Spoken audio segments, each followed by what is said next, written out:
একটা ভয়ঙ্কর হাদিস বলেছেন, এই হাদিসটা যতবার পড়ি থরথর করে আত্মাটা কাঁপে। কিয়ামতের দিন আল্লাহ তাআলা অনেক শহীদকে বলবেন তুমি জাহান্নামে যাও। সে বলবে আল্লাহ আমি জাহান্নামে যাবো, আমি তো রক্ত দিয়েছি তোমার জন্য, লিইলাহি কালিমাতিল্লাহ, আমার দেহের তাজা রক্ত দিয়ে আমি শহীদ হয়েছি, জানাজা ছাড়া আমার দাফন হয়েছে, আমি তো জান্নাতে যাব। আল্লাহ বলবে না, তুমি শহীদ হয়েছ এই কারণে যে লোকজন তোমাকে বীর বলবে, বীর বাহাদুর। তো দুনিয়াতে তো তোমার বাহাদুর বলছে, তো তোমারে বিশাল যোদ্ধা ছিল, বাহাদুর ছিল, খেতাব তো তুমি পেয়েছো, আমার কাছে কিছু নেই, জাহান্নামে যাও, go to the hell fire.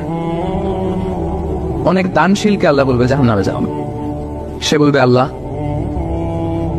আমি জাহান্নামে যাব, আমি তো মসজিদ, মাদ্রাসা, এতিমখানা, বৃদ্ধাশ্রম এমন কিছু নাই যে বাকি রাখছি, শত শত মসজিদ আমি করেছি, আমি কেন জাহান্নামে যাব?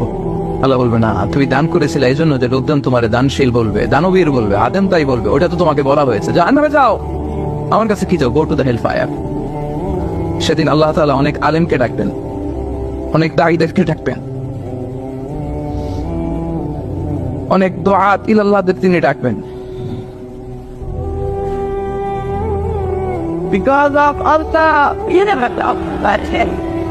Allah went down, and then Allah went out.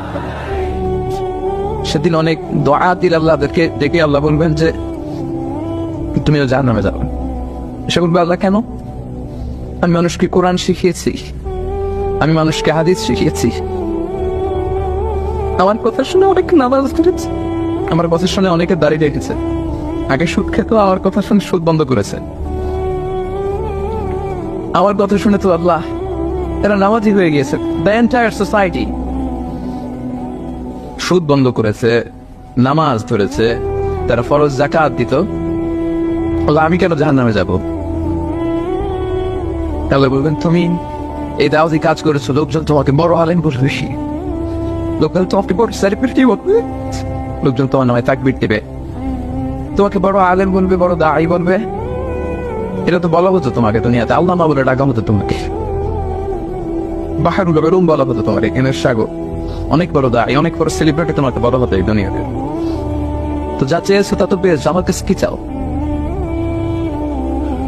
আমার কাছে তোমার জন্য কিছু নাই, go to the hell fire, তুমি জাহান্নামে যাবে। আল্লাহ এরকম আলেম হওয়া থেকে আমাদেরকে তুমি বাঁচাও। আল্লাহ লোক দেখানো মানসিকতা, এই শো অফ থেকে আল্লাহ তুমি আমাদেরকে হেফাজত করো। তাহলে 4 নম্বর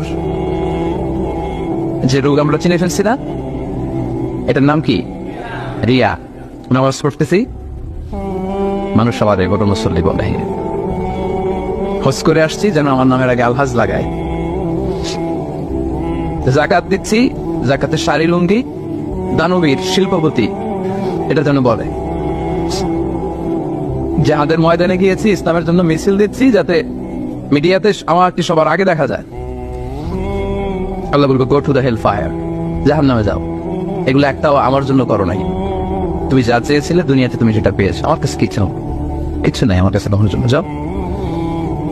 রিয়া মানে লোক দেখানো মানসিকতা, শো অফ মেন্টালিটি, এটা নাই কারণ।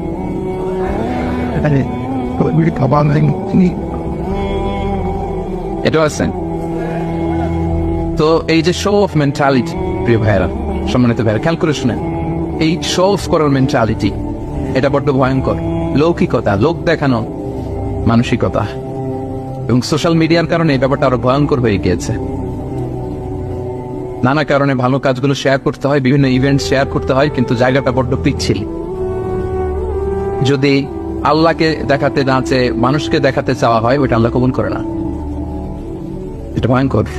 সুনানে ইবনে মাজাহ হাদিস, সাহাবারা দাজ্জালকে নিয়ে ভয় পাচ্ছিলেন, দাজ্জালের আলোচনা করতেছিলেন, রাসূল সাল্লাল্লাহু আলাইহি ওয়াসাল্লাম আসলেন, এসে বললেন আমি কি তোমাদেরকে দাজ্জালের চাইতে বড় একটা ফিতনার কথা বলবো না?